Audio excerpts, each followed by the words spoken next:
Hoje vamos falar de Vingadores, a Era de Ultron, um filme com cenas de lutas absurdas,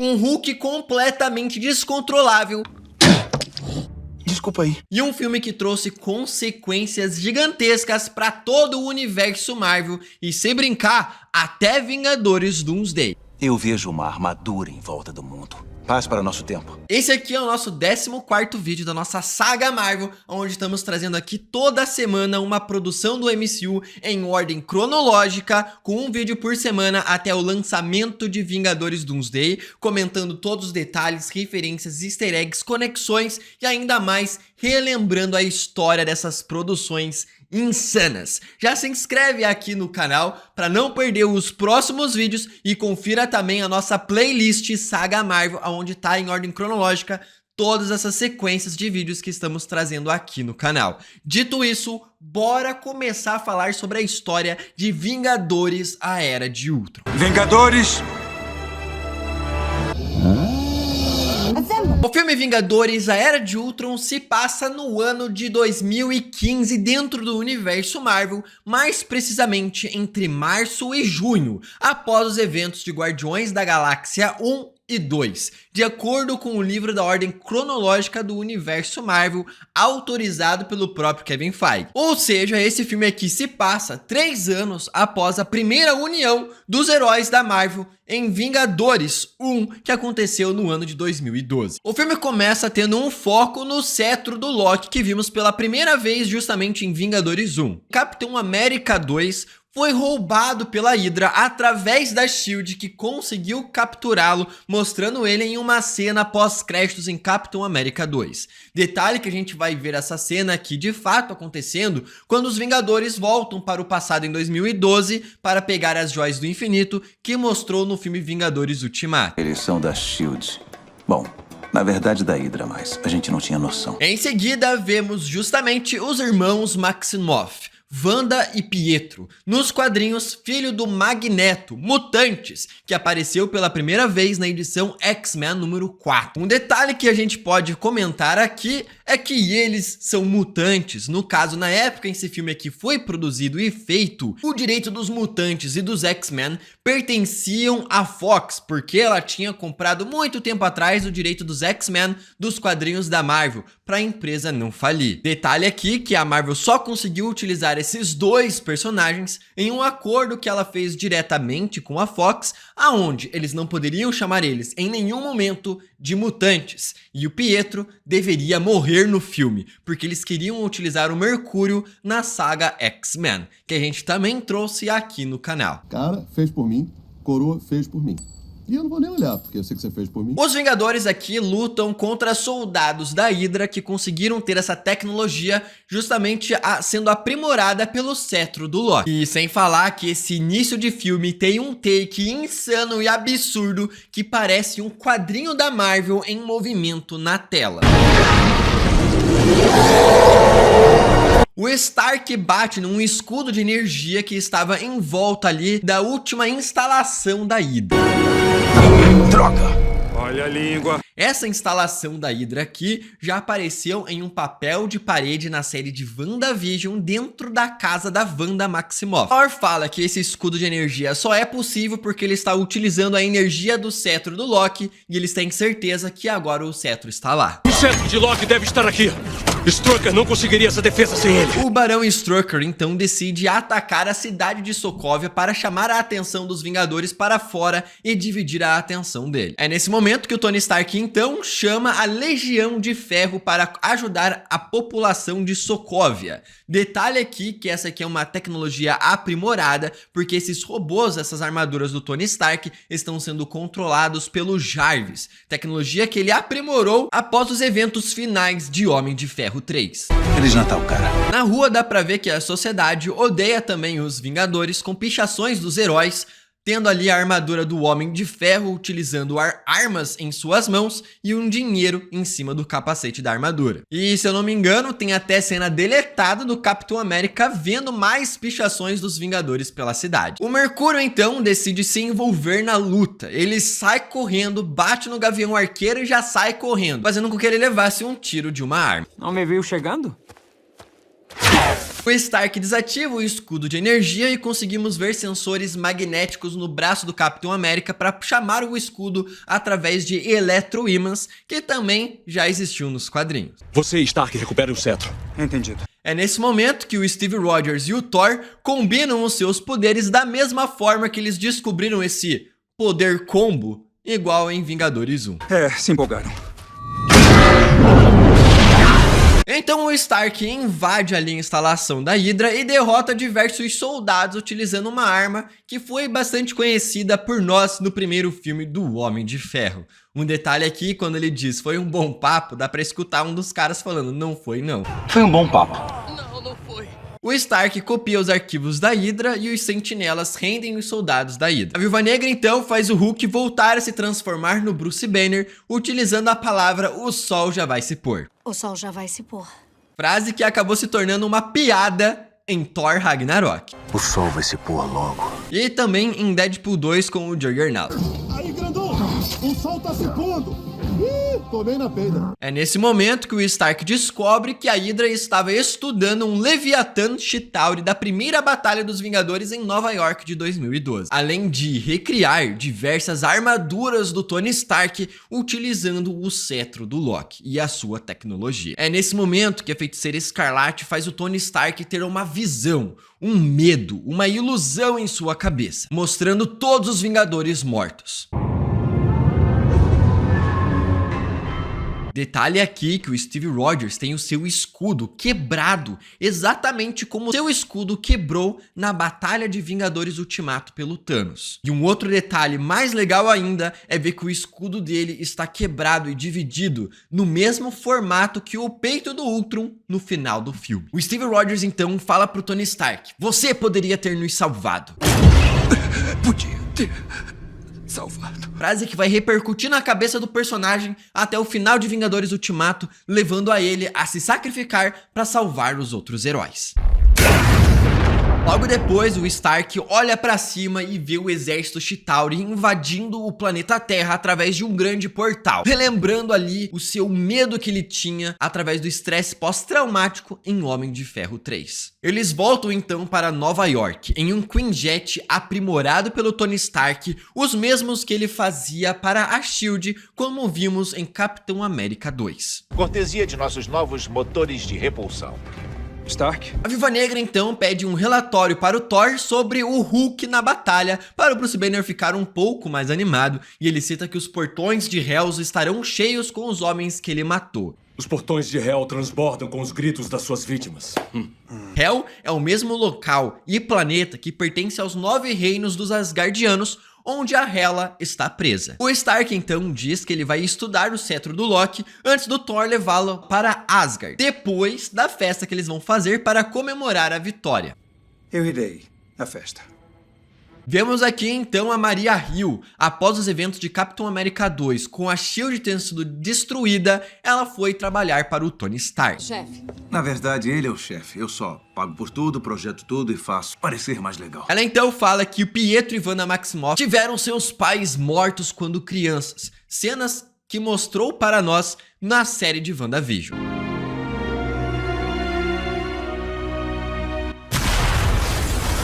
Ela em seguida diz os poderes do Pietro e da Wanda, conforme são os seus poderes nos quadrinhos também, só que de uma forma mais técnica e resumida. Ele é veloz e ela é estranha. Eles o chamam de aprimorados e de não de mutantes, porque a Marvel não tinha os direitos da palavra mutantes, já que pertencia à Fox. Bom, eles vão voltar. Vão sim. É então que o Steve Rogers fala que ele também foi criado em laboratório por um cientista russo. Que monstro deixaria um cientista alemão fazer experimentos em si mesmo para proteger seu país? Esse aqui é bem legal porque remete ao filme de Capitão América 1, da mesma forma que o Capitão América se tornou Capitão América. O Jarvis então fala que a gema do cetro do Loki está armazenando algo extremamente poderoso, como um computador, uma mente, algo pensante. Alguma coisa poderosa. Tipo um reator? Tipo um computador. Lembrando aqui nós que as joias do infinito têm as suas próprias consciências, já que o Tesseract conscientemente levou o Caveira Vermelho para ser um servo da Joia da Alma. É então que vemos a cientista Cho falando para o Tony Stark que a sua tecnologia de recriar tecido que ela está utilizando no Gavião Arqueiro vai ser melhor que a do Tony Stark no futuro. Seus trajes de metal feitos de sucata vão ficar pra trás. Pra quem não sabe, Ellen Cho é a mãe do Amadeus Cho nos quadrinhos da Marvel, que também vai vir a se tornar nos quadrinhos um Hulk também. O Stark responde ela falando: é esse o plano. Esse é exatamente o plano. Já que o plano do Tony Stark era criar os seus nanorobôs, fazendo com que a sua armadura fosse mais líquida e como uma segunda pele. De onde foi que isso veio? É nanotecnologia, gostou? O Stark então chama o Bruce Banner para ajudar a criar o Ultron, uma armadura em volta do mundo para que o mundo não sofresse ataques alienígenas como aconteceu em Vingadores 1. A única ameaça ao planeta seriam as próprias pessoas. Eles passam 2 dias tentando recriar ali uma interface para que pudesse utilizar aquela consciência da joia do infinito do cetro do Loki, porém fracassam miseravelmente e ele deixa o Jarvis ali tentando achar alguma fórmula para que pudesse recriar isso. E eles vão para a festa. Deveria se preparar para seus convidados. O interessante é que durante essa conversa que o Stark tem com o Bruce Banner, vemos a calça gigante do Hulk, que o Stark e o Banner criaram para que quando ele se tornasse o Hulk não perdesse a sua roupa. Uma piada que também foi mostrada para nós na série da She-Hulk. É interessante ver como a Marvel adaptou aqui a criação do Ultron, já que no MCU foi criado pelo Bruce Banner e o Tony Stark, sendo que nos quadrinhos quem criou o Ultron foi na verdade o Hank Pym. O Ultron acorda, começa a ter a sua consciência. O Jarvis tenta avisar o Homem de Ferro, só que o Ultron impede dele conseguir acessar o Stark. Me sinto errado. Vou contactar o seu Stark agora. Nesse momento, vemos ali um vislumbre da cena de Homem de Ferro 1. E nesse momento, tem diversas referências a diversos filmes da Marvel, e aqui estão alguns que eu consegui pegar. A armadura do Homem de Ferro quando ele sai da caverna, ele testando os propulsores em Homem de Ferro 1, as suas armaduras de Homem de Ferro 3, a sua mansão em Malibu, foto do seu pai pelo ator de Capitão América 1, a cena do Tony Stark destruindo o tanque em Homem de Ferro 1, o Ultron então impede o Jarvis de falar com o Tony Stark, e vemos ali o Thor com a sua cena de Vingadores 1, o Mjolnir em Thor 1, o Steve Rogers antes do soro, a logo da SHIELD, o Sam Wilson de Capitão América 2, o Máquina de Combate com o traje de Homem de Ferro 3, a cena do Hulk em Vingadores 1, os arquivos do Nick Fury morto, vemos ali o Steve Rogers tomando o soro e até mesmo a Peggy Carter. Ultron então vê que a sua missão é paz para o nosso tempo, frase dita pelo Tony Stark. Mais detalhe que ele vê essa imagem através do ponto de vista de dentro do cetro do Loki. Me dê um segundo. Paz para o nosso tempo. E depois ele começa a ver coisas relacionadas à paz, como o Papa, o Gandhi e diversas guerras geradas e o Tony Stark entre elas. O Ultron então mata o Jarvis e começa a criar uma armadura para si escondido enquanto os Vingadores estão na festa. Ali aparece o Sam Wilson comentando com o Steve Rogers sobre a pessoa que ele está procurando, fazendo referência ao Buck após os eventos de Capitão América 2. Tô feliz de estar seguindo pistas frias naquele caso de pessoa desaparecida. Quando começamos? E a participação do Rhodes, fazendo uma piada que os Vingadores acham super sem graça. Larguei aos pés dele e disse: bom, era o que procurava? Em seguida, temos a participação do Stan Lee tentando ali tomar um hidromel do Thor e não conseguindo. Detalhe que ele tá utilizando ali um chapéu ali, que ele é um veterano de guerra, isso porque o Stan Lee serviu os Estados Unidos durante a guerra também. Como uma garota legal como você veio trabalhar num buraco como esse? A Viúva Negra e o Bruce Banner ficam se flertando ali no bar e o Capitão América fala que ele já viu a Viúva Negra flertando bem de perto e sabe que ela tá interessada nele mesmo. Eu já vi flertando. Bem de perto. Fazendo referência aos eventos do filme de Capitão América 2, onde os dois se beijam. Ainda tá desconfortável? Não é bem a palavra que eu usaria. Os Vingadores então tentam levantar o martelo do Thor, que está protegido por um juramento que o Odin fez em Thor 1. Se for digno, terá então o poder de Thor. O Stark fala então que na versão em inglês aqui do filme, ele vai recriar, ele vai restituir a prima nocte, uma lei que lá na era medieval o rei poderia dormir com a esposa antes do noivo após eles se casarem. Steve então consegue dar uma mini levantadinha no martelo do Thor. Vai lá, capitão. coisa que os diretores irmãos Russo falaram que aqui nessa cena ele já era digno, porém ele não fez isso para não impactar o Thor, já que ser digno faria parte dele de, pô, eu consigo levantar o martelo, mas eu não preciso, então por que que eu vou levantar? Mostrando mais ainda o quanto Steve Rogers é digno, mostrando pra nós que lá em Vingadores Ultimato ele viria levantar o martelo do Thor e o Thor sempre soube disso. Eu tinha certeza. O Ultron então chega ali, falando que todos eles são assassinos. Vocês são assassinos. Stark. E que a missão dele é trazer paz ao nosso tempo, a frase que o Tony Stark tinha dito. Estou numa missão. Paz para o nosso tempo.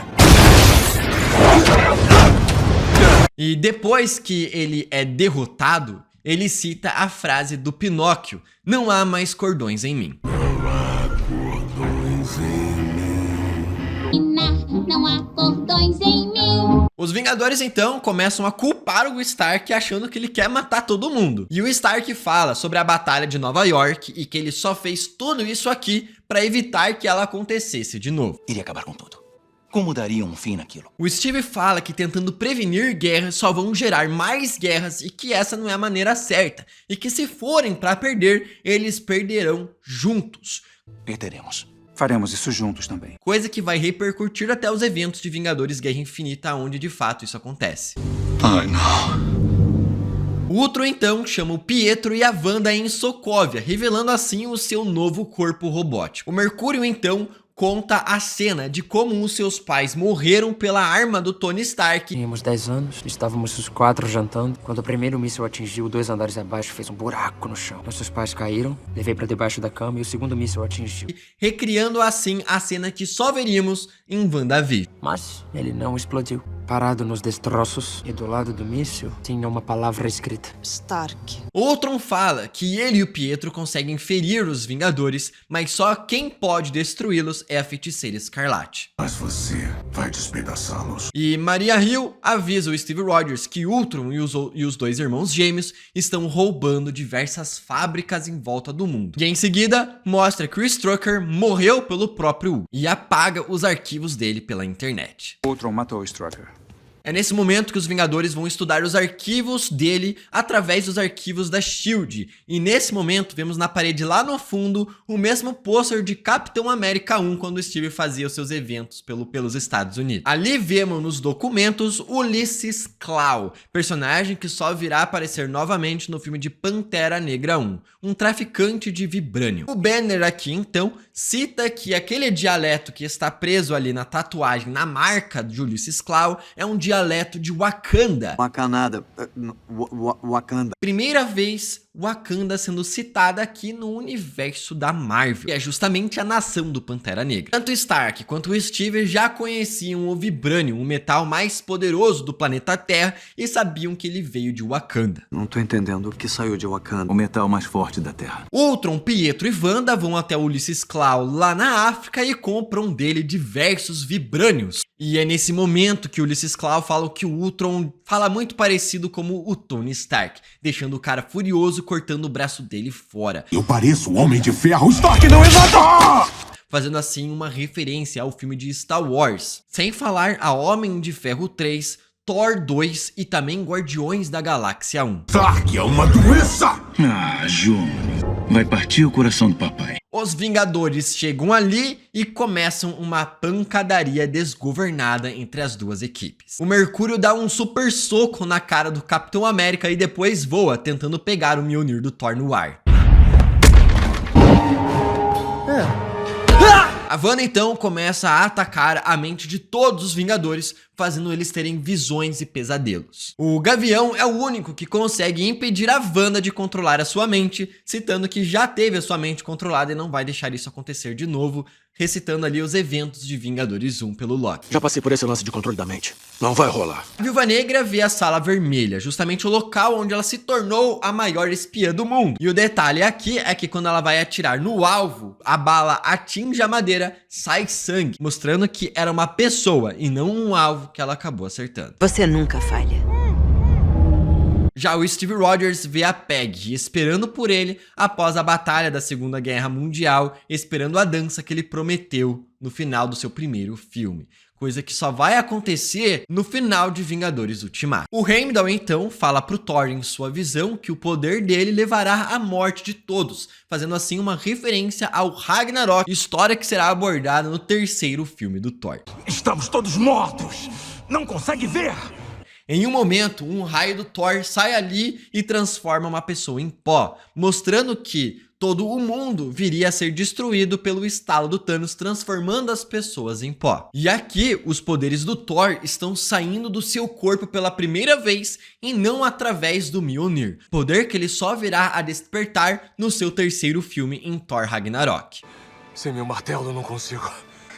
Você é Thor, o deus dos martelos? Ele então vê uma poeira cósmica dourada no espaço, fazendo muito o formato parecido da manopla do infinito que o Thanos vai utilizar em Guerra Infinita. E ali também ele consegue ver as 4 joias do infinito que apareceu no universo Marvel até então, que no caso é a joia do espaço, a joia da realidade, a joia do poder e a joia da mente. E um outro vislumbre que ele tem é o Visão acordando, coisa que só vai acontecer mais pra frente no filme. A viúva, em sua visão, continua vendo ali 2 meninas com as suas bocas tampadas enquanto ela passa de maca. Eu fico imaginando se essas aqui não são justamente ela e a sua irmã Yelena Belova. O Stark destrói a última armadura do Ultron que estava ali, enquanto a Feiticeira Escarlate transforma o Bruce Banner no Hulk completamente descontrolado, atacando uma cidade ali perto.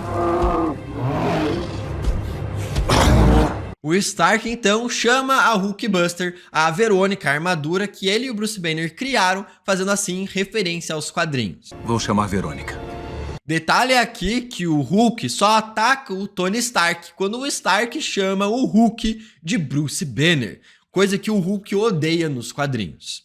Você é Bruce Banner. Tudo bem, não vou falar Bruce Fracote. O Stark diz: aquela bruxa está mexendo com a sua cabeça. Detalhe aqui que o Tony Stark chama a Feiticeira Escarlate de bruxa, coisa que só viria a ser citado novamente no universo Marvel na série de WandaVision, com a Agatha Harkness dizendo que ela sempre foi uma bruxa. Aquela bruxinha tá mexendo com a sua mente. O que eu vejo aqui é uma bruxa bebê, obcecada por sitcoms. Eles têm uma luta brutal entre os dois, com o Tony Stark arrancando fora um dente do Hulk e ele cuspindo igual o Abominável faz no filme de O Incrível Hulk.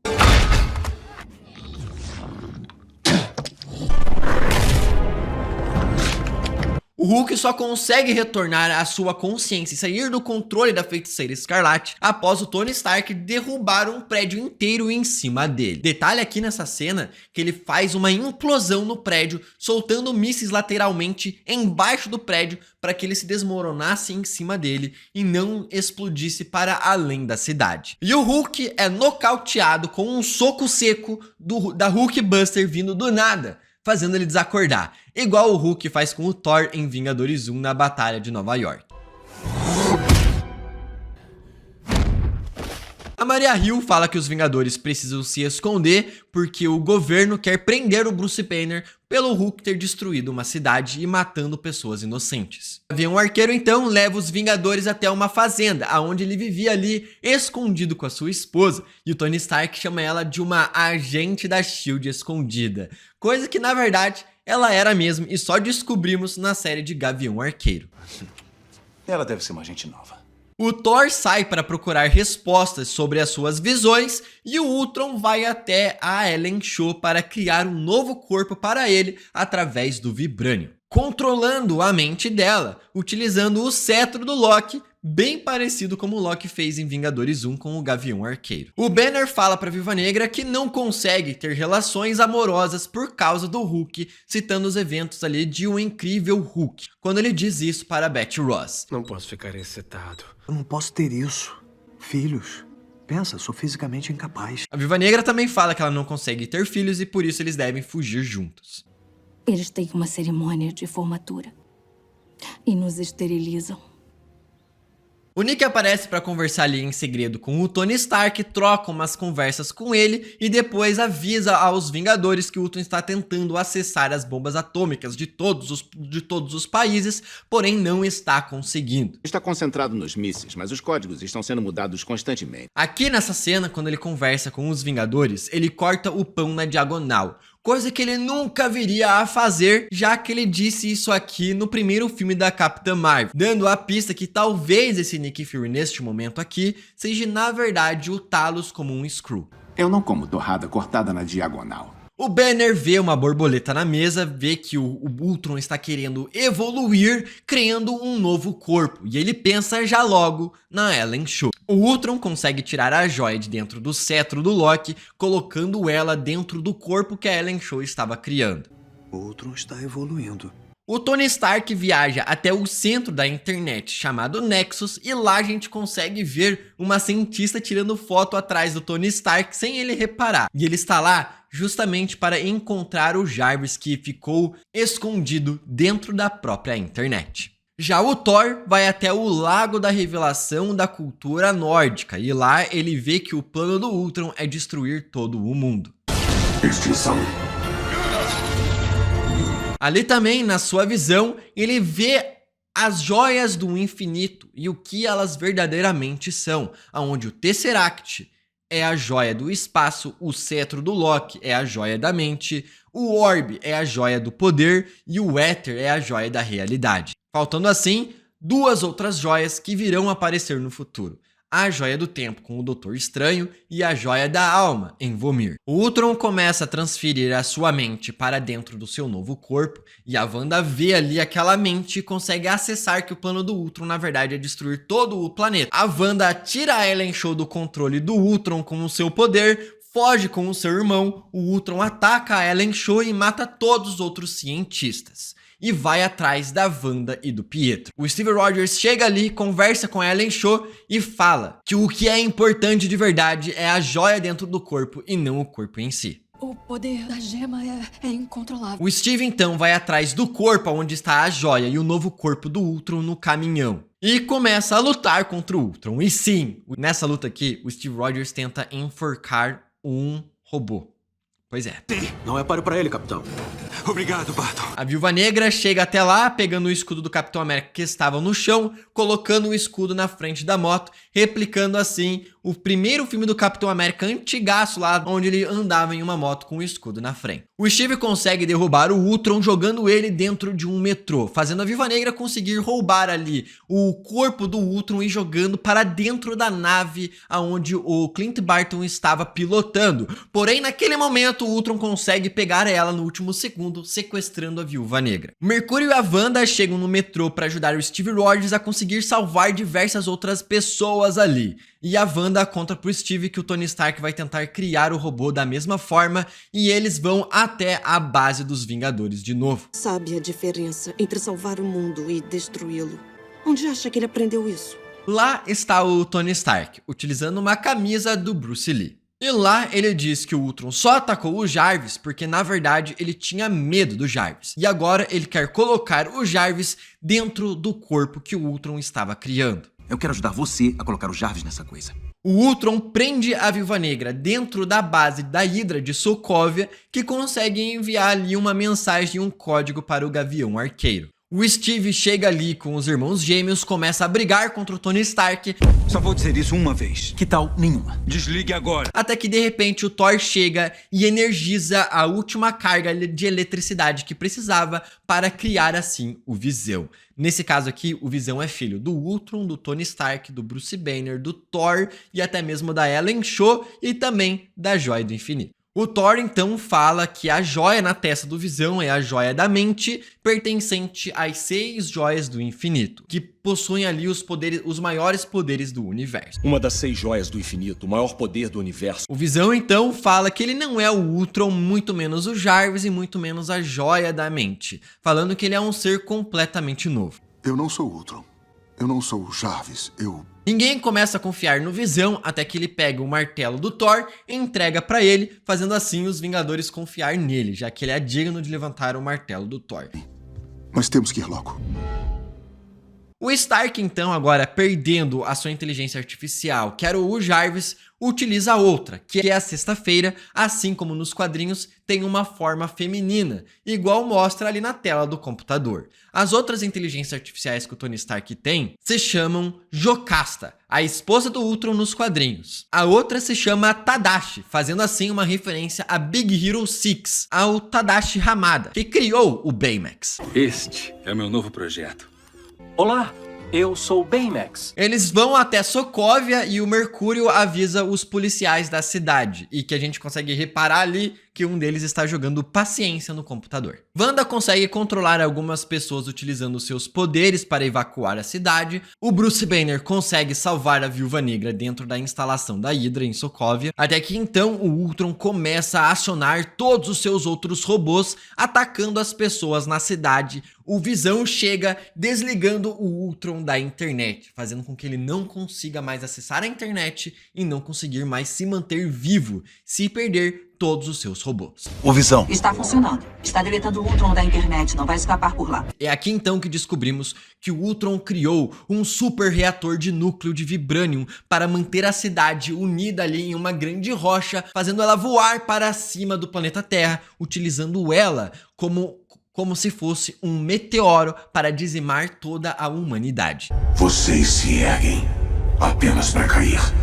A Viúva Negra faz o Bruce Banner se transformar no Hulk para ajudar os Vingadores na batalha.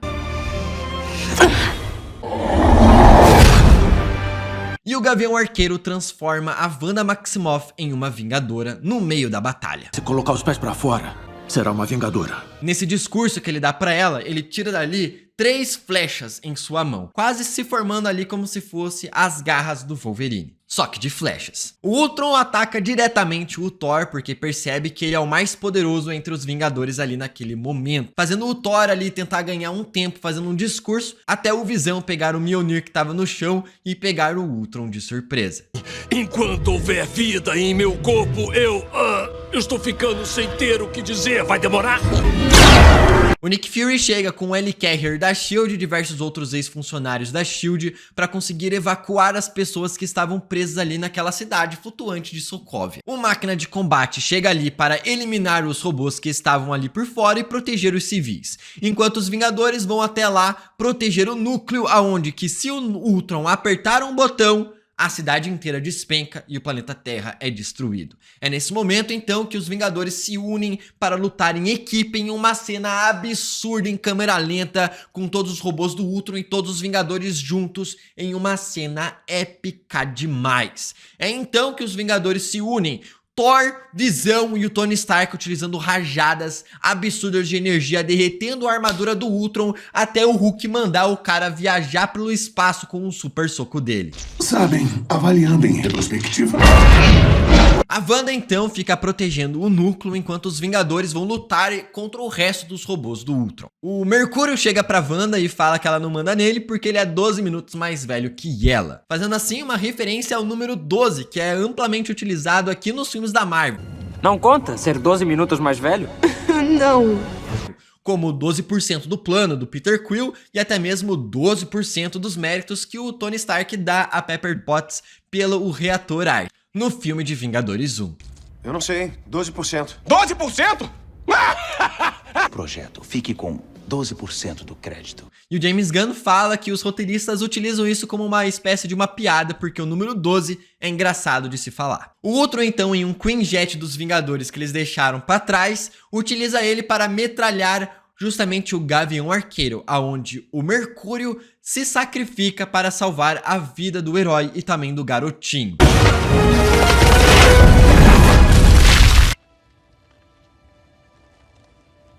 Não me viu chegando. E ele cita, não me viu chegando? A última frase do que o personagem fala no filme é a primeira frase que ele fala no filme também. Não me viu chegando. Não me viu chegando? Aqui a Wanda, mesmo longe, sente a morte do seu irmão, tendo seu primeiro surto de poder após uma grande crise emocional, coisa que ela vai replicar também após a morte do Visão na série de WandaVision. O Hulk tira o Ultron do Quinjet e a Wanda arranca o coração do Ultron pra fora.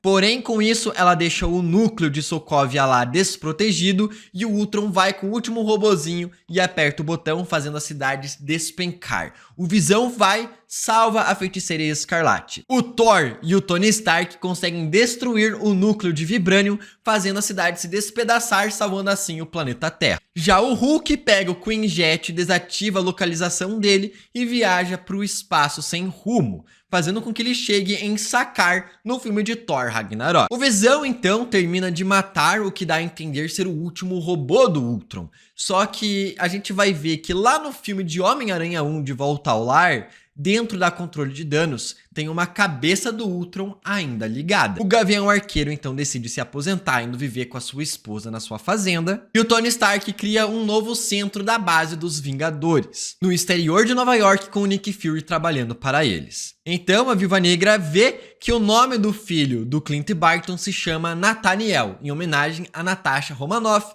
e Pietro Barton, referência ao Pietro que salvou a vida do Gavião Arqueiro. E Stark e o Steve Rogers discutem com o Thor, falando que o Visão não é digno de levantar o martelo do Thor, porque tecnicamente ele é um robô, como se fosse um elevador. E o Thor fala que se ele foi digno de levantar o seu martelo, então ele pode manter a joia na sua testa. Mas se colocar um martelo num elevador, ainda subiria. O elevador não é digno. Ergueu o martelo. Ele pode ficar com a joia da mente. Ao ir para Asgard, o Thor deixa ali uma marca no gramado com as runas da Bifrost, que a gente já viu nos filmes anteriores. E o Stark fala que talvez ele quer dar um tempo morando numa fazenda com a Pepper Potts, coisa que ele só vai fazer em Vingadores Ultimato. Talvez eu siga o exemplo do Barton, morar numa fazenda com a Pepper, torcendo para que ninguém exploda. E o filme termina com o Steve Rogers e a Viúva Negra liderando os Vingadores, que agora são o Máquina de Combate, o Falcão, o Visão e a Feiticeira Escarlate. O filme termina com ele citando Vingadores e não completando a frase Vingadores Avante, a famosa frase do Capitão América nos quadrinhos da Marvel. Vingadores! Detalhe que essa frase aqui só vai ser citada no final da batalha de Vingadores Ultimato. Vingadores! Avante! E a cena pós-créditos é o Ultron pegando ali a manopla do infinito dourada que foi criada pelo Wade no filme de Vingadores Guerra Infinita. Eu mesmo faço isso. Esse aqui foi o resumo completo do filme de Vingadores, a Era de Ultron, com todos os detalhes, referências e easter eggs. E agora você pode assistir aqui e continuar assistindo a nossa saga Marvel com esses 3 vídeos aqui. Até o próximo vídeo e...